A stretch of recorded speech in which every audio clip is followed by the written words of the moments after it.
That's why we didn't want to attend the last hearing because this is what we were expecting, ma'am. We didn't want to be bullied into a No, position. we're not bullying you, sir. Nobody's bullying We're not I bullying think you, that sir. Bullying, sir. you're trying to make people admit something that they will not admit. Tikas ni Sec Boying doon, guys. Buti na lang, matikas si Sec Boying doon sa parte na yun. Etong ginagawa ng Senado ngayon, yan ay lantarang panghaharas sa ating ehekutibo. Lantaran yan. Walang no questions asked dyan.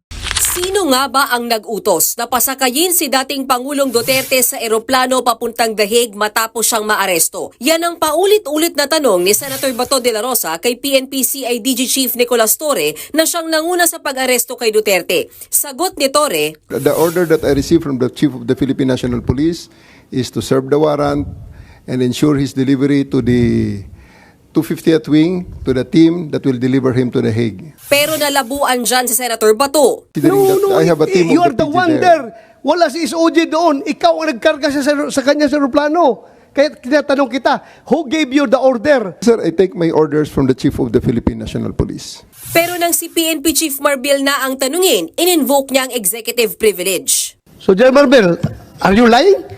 Sir, I'm not lying, but I just want to have the executive privilege po regarding this matter, the Ay, separation matter. nandito na tayo eh. Executive privilege ka dyan. Ganun kabobo si Bato.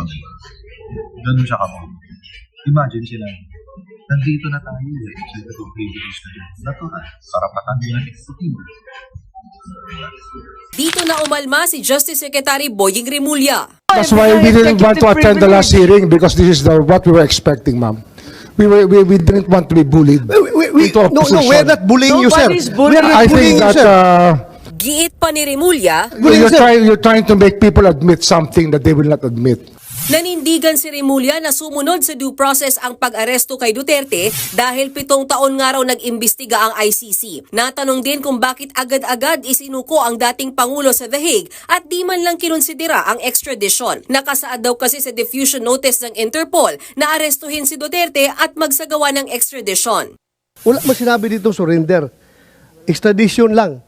Pero ayon kay Rimulya, hindi raw yan uubra dahil hindi na miyembro ng ICC ang Pilipinas. Kung miyembro po tayo ng ICC, nakakatulong sana kay President Duterte na hindi po siya ililipad. Siya po yung mismo nag-atras ng ating membership eh.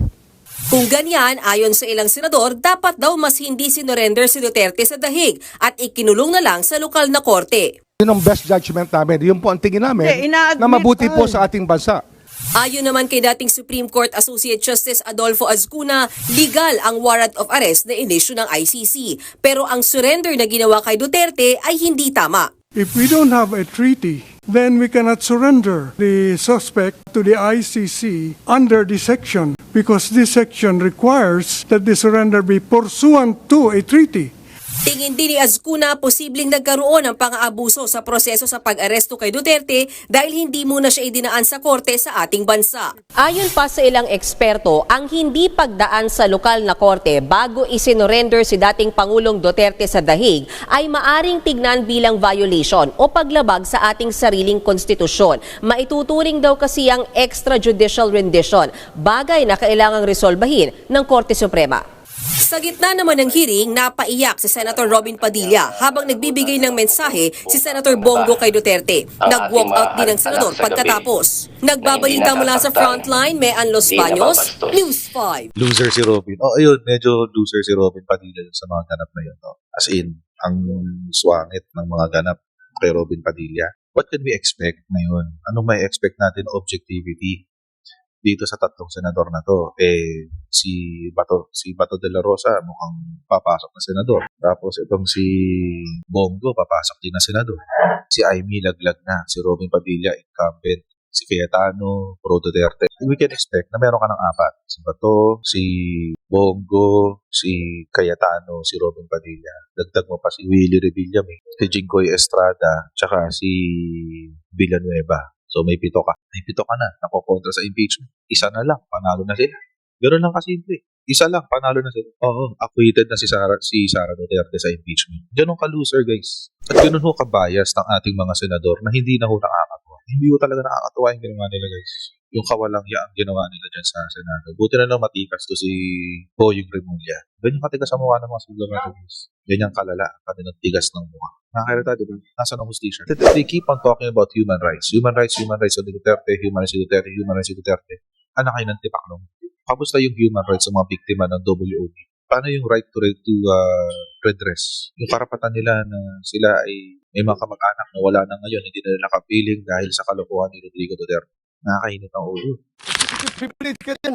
Bakit naging executive privilege? Kaya sinabi mo, PCTC ang nagbigay ng order. Hindi mo executive privilege ka. Sino na tinuro mo? That's why we Biglang didn't want to executive attend the last privilege. hearing because this is what we were expecting, ma'am. We didn't want to be bullied into a No, position. we're not bullying you, sir. Nobody's We're bullying. not I bullying think you, that sir. We're not bullying you, sir. you're trying to make people admit something that they will not admit.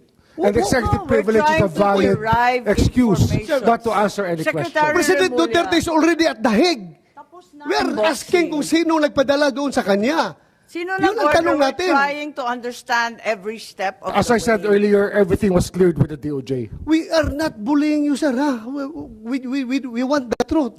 That's why if we So, try sir- to make the person admit something that should not be admitted, it means that there is something more to it, which is the clearance given by the DOJ was probably the most important part of it, to serve the warrant of arrest and to surrender the person under the law. Matikas si Sec Boying doon, guys. Buti na lang, matikas si Sec Boying doon sa parte na yun. By the way, mga kotsero, ito pa. Nag-invite si Senator Amy ng isang Associate Justice. Pero yung Associate Justice na yun, pabor lang doon sa gusto niyang palabasin. Pabor doon sa quote-unquote injustice na naganap. Paano yung Associate Justice na hindi naman agree doon? Paano si Garpio? Nasa hearing ba siya? Wala. Diba? Tingnan nyo, moro-moro to, guys. Pardon my French, but this is a bullshit hearing. Seriously, this is a bullshit hearing. So, paano ka makapag-legislate ng batas that is cold, neutral, and walang bias? Paano ka makakapag-craft ng ganong klaseng batas kung yung resource persons mo are already slanted? Ito yung literal na pang-aabuso ng oversight function ng ating Kongreso. Sinasabi nila yan sa Quadcom. Itong si Bato de la Rosa, galit na galit siya sa Quadcom dahil binubuli daw yung mga miyembro, yung mga resource persons. Siya rin gawa. Itong ginagawa ng Senado ngayon, yan ay lantarang panghaharas sa ating ehekutibo. Hinaharas sila yung ating executive. Lantaran yan. Walang no questions asked dyan. Mga kotsero, totoo ho, na binubuli yung mga resource persons. At sinabi na nga ni Bato de la Rosa, sinabi rin ni Amy, kapag emotional ka, kung ano-ano nasasabi mo. The point of this hearing, kaya lang sila nag-imbestiga, ay para malaman kung sino ang nag-utos. Mga kotsero, common sense, sino ba mag-uutos? Sino ba pinaka-pangulo ng Pilipinas? So, gusto lang nilang marinig yun. Gusto nilang ma-document that the President of the Philippines ordered the surrender of Rodrigo Duterte. Alam niyo, pag sinabi yan, pagkatapos nito, pag sinabi ng executive yan, tapos na investigation, niwala kayo. Yun talaga ang punto niya. Yun talaga ang punto ng hearing na yan. Para magkaroon silang dokumento na magsasabi na si Presidente ang nag-utos na isurrender si Rodrigo Duterte. For what reason? Number one, for propaganda. Para siraan ng Pangulo. Nagamitin nila yung arrest to make a martyr of Rodrigo Duterte.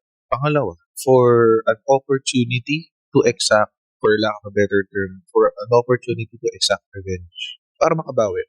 Ngayon, mga kutsero, bakit gigil na gigil si Amy dito? Kasi wala na siya sa pagkasenador. Laglag na siya. Pag-asa na lang niya ay makuha ang pabor ng mga supporters ni Digo para sa 2028. But I don't think that will happen. Alam niyo na nakakapwisit kay Amy. It's not that kumampi siya sa mga Duterte, hindi lang. Pero alam niyo kasi sa mga Pilipino, very basic yung pagsuporta sa pamilya. Regardless of what you believe, kahit anong posisyon mo sa buhay, disposition mo, kahit magkaaway kayo, susuportahan mo yung pamilya mo. Hindi ka magpapakita, hindi mo kakausapin, pero susuporta. Normal sa mga Pilipino yan. Pinakita lang ni Amy Marcos na kung kaya niyang traidorin ang kanyang sariling pamilya, how much more ang buong bansa.